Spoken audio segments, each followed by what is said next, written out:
రాష్ట్ర వ్యాప్తంగా ఈ నెల 5వ తేదీ నుంచి ఆర్టీసీ అద్దె బస్సుల సంక్షేమ సంఘం సమ్మెకు పిలుపునిచ్చింది. అసలు ఈ సమ్మెకు ఎందుకు పిలుపునివ్వడం జరిగింది, వాళ్ళ సమస్యలు ఏంటి, ఆర్టీసీ నుంచి వాళ్ళు ఏం కోరుకుంటున్నారు, వాళ్ళ ప్రధాన డిమాండ్ ఏంటి, ఆర్టీసీ అద్దె బస్సులకు సంబంధించినటువంటి సంక్షేమ సంఘం నేతలు మనతో ఉన్నారు. వారి మాటల్లోనే వాళ్ళ ప్రధాన డిమాండ్ ఏంటో తెలుసుకుందాం. చెప్పండి, ఈ నెల 5వ తేదీన మీరు సమ్మెకు పిలుపునివ్వడం జరిగింది. అసలు ఆర్టీసీ అద్దె బస్సుల సమస్యలు ఏంటి ప్రధానంగా? ఈరోజు కొత్త ప్రభుత్వం ఏర్పడిన తర్వాత మహాలక్ష్మి అనేటువంటి పథకాన్ని తీసుకురావడం ప్రజలకు ఎంతో మేలైనటువంటి శుభ సందర్భం. వారందరికీ కూడా మేము ప్రభుత్వానికి శుభాకాంక్షలు తెలియజేస్తున్నాము. అదేవిధంగా ఆ పథకం తీసుకురావడం వల్ల మా యొక్క అద్దె బస్సులో చాలా భారం ఏర్పడ్డది. భారం ఏమనగా అంటే అధిక మంది ఎక్కడం వలన మాకు కేఎంపీలు పడిపోవడము, అదేవిధంగా ఎక్కడ పడితే అక్కడ ఆపడము, తర్వాత వారు ఇచ్చినటువంటి సిట్టింగ్ కెపాసిటీ అనేటువంటిది మేము ఇన్సూరెన్స్ ద్వారా మేము చెల్లించడం జరుగుతుంది. సుమారు ఒక 60 మందికి మేము ఇన్సూరెన్స్ చెల్లిస్తూ ఉంటాము. ఆ యొక్క ఇన్సూరెన్సు అంతమందికే వర్తిస్తుంది ఏదైనా ప్రమాదం సంభవించినప్పుడు. అందులో 120 మంది దాకా ప్రజలు ప్రయాణిస్తూ ఉన్నారు. దాని ద్వారా మాకు మెయింటెనెన్స్ అధికమవుతుంది. లూబ్రికెంట్స్ ఉన్నాయి, కట్టలు ఇరగడము, టైర్లు వలగడము, ఎన్నో రకాల సమస్యలు ఎదుర్కొన్నాయి. జనం కూడా, పబ్లిక్ కూడా ఎక్కడ పడితే అక్కడ ఆపడము, స్టేజ్ల దగ్గర ఆపకుండా చేతెత్తిన మా డ్రైవర్లను కూడా కొత్త ఇబ్బందులకు గురి చేస్తూ ఉన్నారు. ఆ ఇబ్బందులు కూడా తట్టుకుంటూ కూడా మేము ప్రభుత్వానికి ఎంతో సహకరిస్తూ ఉన్నాము. కానీ మాకు స్టేజ్లను ఇచ్చేసి, మాకు ఒక మంచి కేఎంపీలను ఇచ్చేసి మాకు న్యాయం చేస్తే బాగుంటుంది అనేటువంటి ప్రభుత్వాన్ని చొరవ తీసుకొని, అయినా మేము అధికారులకు ఎన్నోసార్లు విన్నపించుకున్నాం. మహాలక్ష్మి పథకం ఏర్పడ్డ తర్వాత మాకు సమస్యలు ఏర్పడుతున్నాయని చెప్పేసి అధికారుల వద్దకు మేము వెళ్ళడం జరిగింది. వారికి ఎన్నోసార్లు విన్నపించుకున్నప్పటికీ కూడా వారు ఈ రోజు వరకు కూడా మమ్మల్ని మీ సమస్య ఏంటి, మీకు ఏ విధమైతే బాగుంటుంది అనేటువంటి చిన్న చర్చలకు పిలిచి మా సమస్య మీద తీస్తే బాగుండేటువంటి ఆలోచన కొద్దీ మేము వెయిట్ చేస్తూ ఉన్నాము. అయినప్పటికీ కూడా వారు ఇప్పటి వరకు కూడా మా సమస్యల కోసం ఏంటిది అనేటువంటి పిలవకపోవడం మాకు చాలా బాధాకరంగా ఉంది. మేము ప్రజా రవాణా వ్యవస్థకు ఎలాంటి ఇబ్బందులు కలిగించకుండా మాకు న్యాయం జరిగితే బాగుండేటువంటి ఆలోచన కొద్దీ మేము ప్రభుత్వాన్ని మరియు ఆర్టీసీ అధికారులను వేడుకుంటా ఉన్నాము.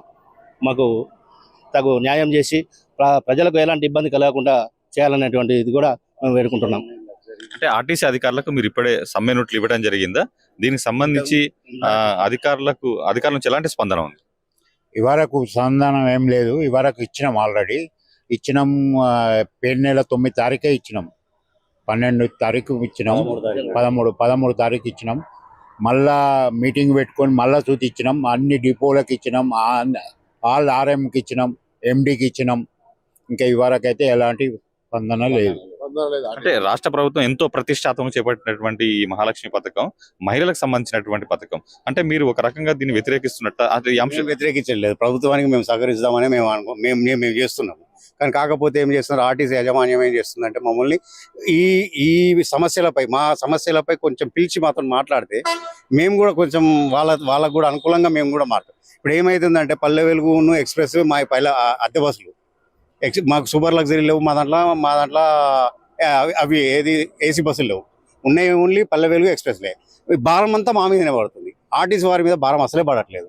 ఈ కేఎంపీఎల్ వాళ్ళకి రావడం కారణం ఏంటంటే వాళ్ళ సూపర్ లగ్జరీలు ప్లస్ ఏసీ బస్సులే అందుకే వాళ్ళకి కేఎంపీలు ఎక్కువ వస్తుంది.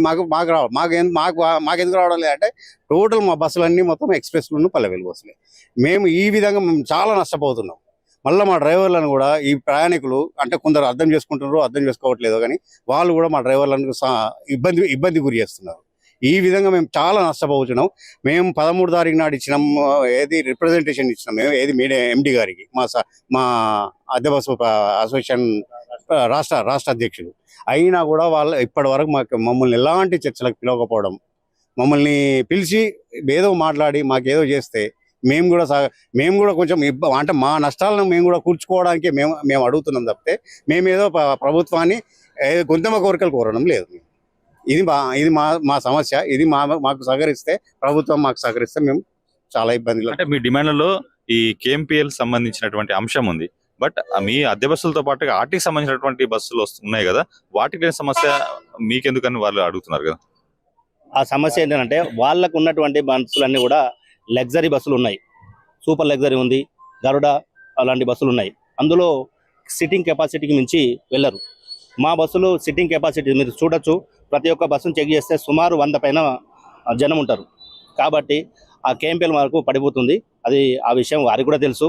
తెలిసినప్పటికీ కూడా మమ్మల్ని మాకెందుకులే, మాకు వస్తలేదు కదా, వారేగా నష్టపోయేటువంటి ధోరణితో వ్యవహరిస్తున్నట్టు కనబడుతుంది. ఎందుకంటే మాకు ఈ రోజు వరకు కూడా చర్చలు విలువట్లేదు.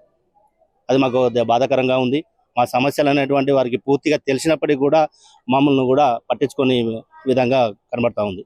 అంటే ఇప్పుడు ఈ అద్దె బస్సుల యజమానులతో పాటు ఈ కార్మికుల దృష్టికి తీసుకెళ్లారా? కార్మికులు ఇందులో పాల్గొనే అవకాశం ఉంది, సమ్మెలో పాల్గొనే లేదు, కార్మికులతో సంబంధం ప్రజెంట్ ఏం లేదు. వాళ్ళు ఇబ్బందులు పడుతుండ్రు, ఇబ్బందులు గురవుతుండ్రు డ్రైవర్లు.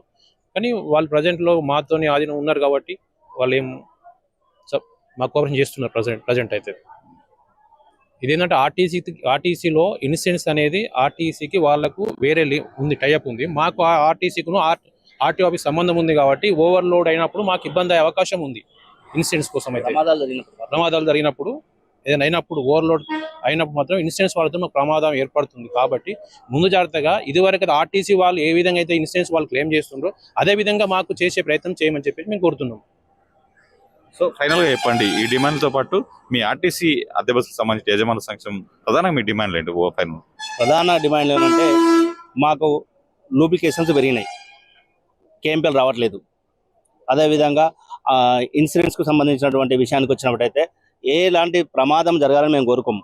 అన్ఎక్స్పెక్టెడ్గా జరిగినప్పుడు అందులో సిట్టింగ్ కెపాసిటీకి మించి ఉండడం వలన దీనికి స్పష్టమైనటువంటి ఒక ప్రభుత్వం ద్వారా కానీ ఆర్టీసీ అధికారుల ద్వారా కానీ ఒక మంచి వార్త మేము వింటే మేము ప్రజలను గమ్యస్థానాలకు చేరవేర్చడానికి మేము పూర్తి స్థాయిలో సహకరిస్తాము. చేసినటువంటి ప్రభుత్వము ఎల్లవేళలా మేము తోడుంటాము. గతంలో కూడా ఆర్టీసీ ఎంతో తెలంగాణ ఉద్యమంలో పాల్గొన్నది. మేము ఇప్పుడు కూడా మేము అద్దె బస్సులు మేము నష్టపోయి కూడా తెలంగాణ ఉద్యమంలో మేము సహకరించి మేము తెలంగాణ సాధనలో మేము పాల్గొన్నాము. ఈరోజు కూడా ప్రభుత్వ రవాణా వ్యవస్థకు మా పూర్తి సహకారం ఎప్పటికీ ఉంటుంది. మేము కొంచెం నష్టపోయినా మేము భరించుకొని కూడా మేము ఆర్టీసీకి సేవ చేయడానికి, ప్రజా రవాణా వ్యవస్థలో సేవ చేయడానికి ఉన్నాము. కానీ అది నష్టపోవడం అంటే మాతోడు కాదు. మేము ఇప్పటికే అంతకుముందు 6,000 బస్సులు ఉన్నటువంటి బస్సులు ఫైనాన్సులు గుంజుకపోయి ఈరోజు 3,300 వరకు ఇప్పుడు తగ్గి ఇప్పుడు 2,700 బస్సులు మాత్రమే ఉన్నాయి. అన్ని ఫైనాన్సులు పోయినాయి, అమ్ముకున్నారు, నష్టాలు పోయినారు. ఇప్పుడు మేము ఇప్పటివరకు కూడా మేము నిలబడ్డాము. మేము ఇదే స్థాయిలో నిలబడే విధంగా ప్రభుత్వం చొరవ తీసుకొని మాకు మా డిమాండ్లను కొంచెం పరిష్కరించి ప్రజా రవాణా